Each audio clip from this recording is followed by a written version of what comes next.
Bonjour à toi. Dans cette petite vidéo, laisse-moi te montrer la voix de Mujirushi. Enfin, tu peux aussi appeler ce manga le signe des rêves. Ou alors, tu peux combiner les deux. Tu fais comme tu veux, t'es libre, no problemo.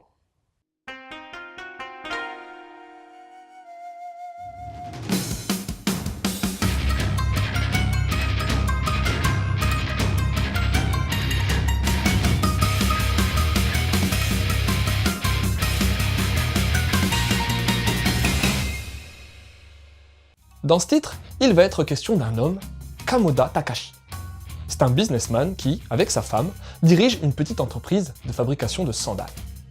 L'heure de payer les impôts arrive et cette année, Takashi a bien l'intention de frauder en faisant une fausse déclaration. De quoi? Ben ouais, pratiquement tous les commerçants du coin font ça, alors pourquoi pas lui? Mais manque de bol, Takashi, il s'est fait serrer. Grosse prune, saisie de matériel. C'est la grosse loose pour Kamoda SARL. Mais c'est encore plus la grosse loose pour Takashi car sa femme en a profité pour se barrer. Heureusement, Kasumi, sa petite, est avec lui. Je te le cache pas, Takashi a des idées hyper noires, surtout après avoir contracté de fortes dettes en s'associant à un entrepreneur afin de fabriquer des masques satiriques de la potentielle présidente des USA. C'est la fin pour lui et sa fille. Et c'est là qu'ils vont rencontrer un corbeau messager avec une énigmatique note à sa patte, le signe des rêves. Mujirushi quoi. Et en suivant l'oiseau, ils vont arriver dans une vieille bâtisse à l'occidental appelée Institut de France, et c'est là qu'ils vont découvrir un personnage qui va transformer leur vie avec, en toile de fond, le musée du Louvre. Mais pour en savoir plus, faudra lire ce manga.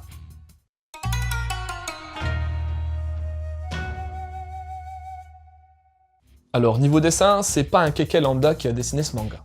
Le mangaka n'est autre que le grand Urasawa Naoki. Et question trait, il était au top de sa forme. On retrouve avec grand plaisir un dessin sobre, alliant un subtil mélange entre réalisme et fantaisie. Ici, pas de cheveux en pique, ni d'yeux à la taille démesurée. Les proportions sont réalistes pour la plupart des personnages. Urasawa casse cependant cette règle lorsqu'il s'agit de protagonistes plus farfelus, et à ce moment-là, il se permet quelques petites fantaisies. Pour les décors, je les trouve superbes. Le mangaka réussit excellemment bien à donner non seulement de la consistance, mais également du caractère. Mention spéciale aux reproductions d'œuvres du Louvre, criantes de vérité. Côté immersion, difficile de faire mieux. On retrouve également la patte d'Urasawa dans la réalisation magnifiquement maîtrisée. C'est avec ce type de mise en case qu'on prend réellement conscience que ça sert pas forcément l'histoire de surenchérir en termes de découpage trop funky. Ici, on tombe pile à chaque fois. Urasawa nous emmène où il veut, quand il veut et surtout, comme il veut, grâce à des compositions savamment variées et maîtrisées. Pour l'objet livre, on parle d'un ouvrage édité par Futuropolis. Si ce nom te dit rien dans la manga sphère, c'est un peu normal, car c'est pas un éditeur spécialisé sur la BD asiatique ou japonaise. Cependant, ça fait une paire d'années qu'ils ont lancé un projet en partenariat avec le Louvre, tentant de réunir des auteurs autour du fameux musée de la pyramide. Et bon nombre de mangaka se sont prêtés au jeu. Avec sa couve cartonnée et son papier épais, ce manga dispose d'une classe toute particulière. Fort heureusement, le sens japonais a été conservé, ainsi que les onomatopées d'origine. Pour la cover, permets-moi de douter de la maquette du titre. Franchement, pas facile de savoir comment se nomme le manga. T'as des kanji partout, le nom de l'auteur est plus gros que le titre, qui est lui-même en français et en japonais. De quoi clairement s'y perdre. La traduction est l'œuvre du grand Ilan Nguyen, que les fans de Japanime connaissent bien, un gage de qualité. Ça manque peut-être un peu de contextualisation sur la genèse du bouquin, je t'en reparlerai par la suite, mais c'est pas bien grave. Non, ce qui m'a le plus gêné, c'est l'annonce faite seulement quelques jours après la sortie du tome 1, de la sortie d'un coffret regroupant les 2 tomes de la série d'ici quelques mois. Ce genre de bouquin, c'est pas n'importe qui l'achète, c'est plutôt un manga de connaisseurs, et ce public-là, crois-moi, il aime pas apprendre la sortie d'un collector quelques jours après avoir acheté son manga à 20 boules. Il aime pas.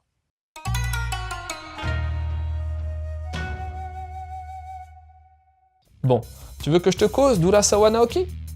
S'il y a un truc à savoir sur lui, c'est qu'il s'agit, depuis une vingtaine d'années, du mangaka le plus impactant du milieu, et ce depuis un certain Tezuka Osamu. Monster, 20th Century Boys et même Yawara, ça te parle, non? Il a, comme dit précédemment, un trait réaliste, et un de ses domaines de prédilection, c'est le polar manga. Il y a une paire d'années, le Louvre, cherchant des auteurs de grand talent, lui a fort logiquement demandé de produire une création en lien avec le musée. Il a accepté, si l'éditeur daignait attendre 3 ans afin qu'il puisse finir son manga d'alors, Billy Bat. Et même avec un délai de 3 ans, un manga d'Urasawa, ça se refuse pas. Ah, si t'as l'œil, tu verras qu'en plus du nom d'Urasawa figure également la mention Fujio Pro. Il s'agit tout simplement du studio gérant les droits des mangas d'Akatsuka Fujio, un grand nom du manga dont je te parlerai peut-être à l'occasion. Alors oui, le studio de Fujio est présent car, dans ce titre, on retrouve un personnage très important empruntant de nombreux traits de graphie et de caractère à Iyami. C'est qui ? Ben, c'est un perso ultra culte que tous les japonais connaissent, issu du carton manga Osomatsu-kun. Bon, tu te doutes que ce manga, ben, je l'attendais avec une grosse impatience. C'est mon verdict. J'ai pas été enthousiasmé. Du moins au début. J'aime énormément Urasawa. Mais c'est pas pour autant que je perds en clairvoyance et j'ai vu un paquet de trucs dans ce titre qui m'ont pas forcément transcendé. Alors oui, c'est bien raconté, mais je peux pas m'empêcher d'être déçu par le début. Le père qui fait faillite, la femme qui se casse et qui le laisse seul avec sa fille, la tentative de création de masques à l'effigie d'une candidate aux élections US, c'est super comme postulat de départ. Mais j'ai l'impression que ça a été un peu expédié au lance-pierre, alors que ça aurait mérité un développement plus profond. Dans le duo père-fille, le papa est clairement trop neutre et effacé. Ça montre bien son désarroi, mais en même temps, c'est fadasse. Heureusement que la loupiote en a dans le ciboulot et qu'elle a plus de jugeote que son paternel. Concernant les persos, il y a également le faux Iyami qui joue un rôle central dans l'intrigue. Mais comme je connais pas vraiment bien Osomatsu-kun et Iyami, j'ai eu du mal à adhérer à ce type empli de tics de langage assez lourds et plutôt stéréotypés. Il kiffe la France, mais la connaît pas vraiment.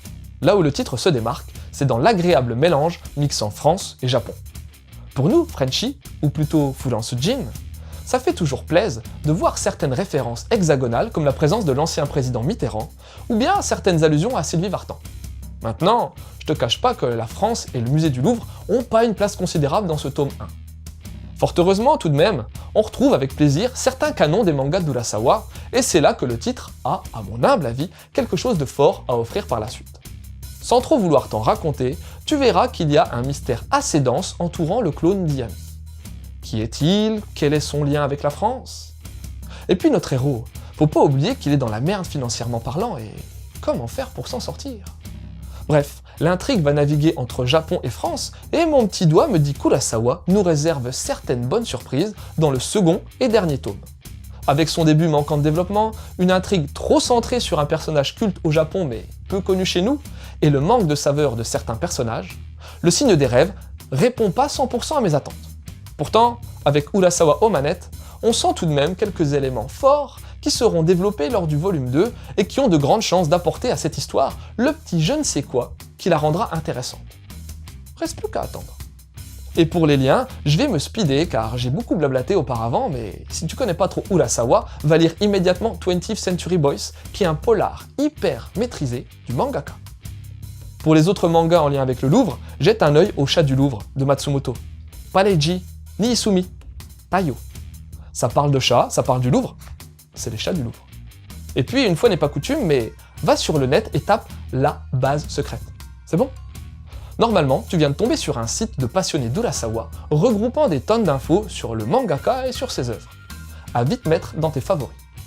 Voilà, c'était Lou, j'espère que cette petite chronique t'aura donné envie de lire Le signe des rêves. Je te laisse et continue de suivre la voie du manga.